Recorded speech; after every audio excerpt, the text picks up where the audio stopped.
Nous continuons à avancer dans notre méditation sur l'espérance en plongeant dans la parabole du figuier stérile lue ce 3e dimanche de Carême.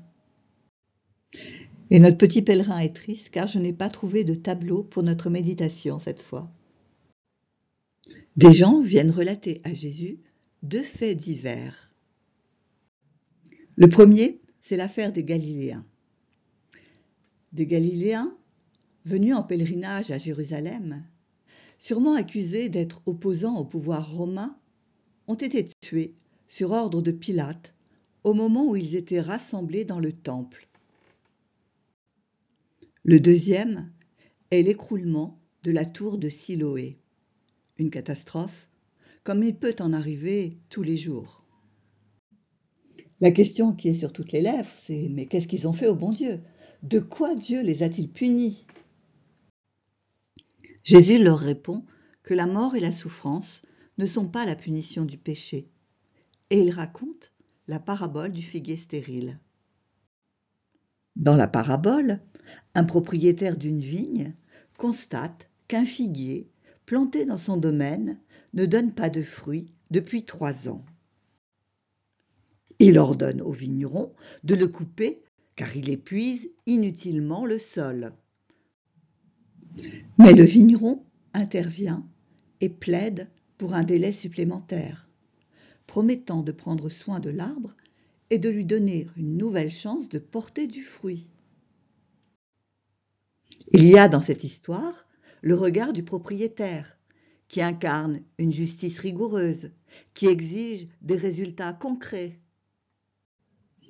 Et il y a le regard du vigneron, qui va mettre tout son labeur, toute sa patience, toute sa présence. Il ne voit pas d'abord l'absence de fruits, mais une vie dont il faut prendre soin, parce que précisément, elle est sans fruits. Bien sûr, le figuier, c'est le peuple de Dieu.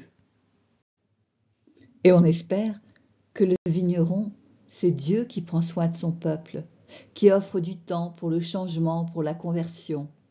Un Dieu patient. Mais allons voir ce qui nous est dit dans le Premier Testament.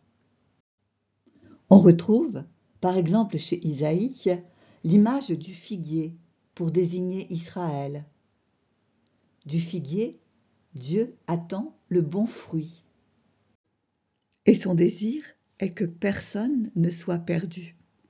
On le dit, lent à la colère et riche en miséricorde. Et tous les prophètes prêchent l'espérance, même quand ils connaissent les persécutions. Il ne s'agit pas d'un optimisme béat. Ils sont sûrs de Dieu qui veut le bonheur des hommes. Et l'Église affirme, dans la prière eucharistique numéro 4, que Dieu a formé les hommes par les prophètes dans l'espérance du salut. Car Dieu ne peut se renier, il sauvera son projet. L'espérance est présente dans toute l'Écriture, et 2 termes hébreux sont utilisés pour la nommer, Yachal et Tikva. Yachal signifie simplement attendre, comme dans l'histoire de Noé, attendant la décrue des eaux du déluge. Tikva est utilisé en particulier par le prophète Isaïe lorsqu'il compare Dieu à un agriculteur plantant une vigne et espérant une bonne récolte. Et la racine de ce mot désigne la corde qui sert à attacher des choses ensemble. C'est comme un lien qui nous accroche à quelque chose de solide, comme une corde accrochée à une ancre et qui empêche le bateau de dériver. L'espérance, c'est donc ce lien que nous sentons solide et sûr et qui nous empêche d'aller à la dérive. L'espérance, c'est la confiance que nous pouvons avoir en Dieu. Elle est basée sur la certitude de sa fidélité qui garantit notre avenir. L'espérance, c'est la foi conjuguée au futur. Mais Rappelez-vous, le figuier stérile, après le délai accordé, devra porter du fruit ou être coupé. Cette réalité rappelle que l'espérance ne saurait être une attente passive. Elle est inséparable d'un appel à la conversion et à une vie transformée. Dans le texte, le figuier, bien qu'il n'ait pas encore porté de fruits, reçoit une attention particulière du vigneron. Il est bêché, fertilisé.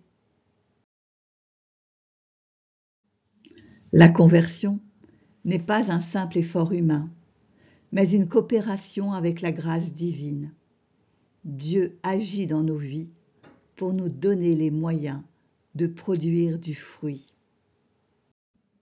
Alors, laissons-le faire, car notre espérance est dans cette action de Dieu qui travaille avec patience et persévérance dans le sol de nos existences. Où en suis-je dans ma vie? Quand ai-je expérimenté la patience de Dieu? Je relis ces moments de ma vie où tout me semblait aller mal. Comment le Seigneur me portait-il?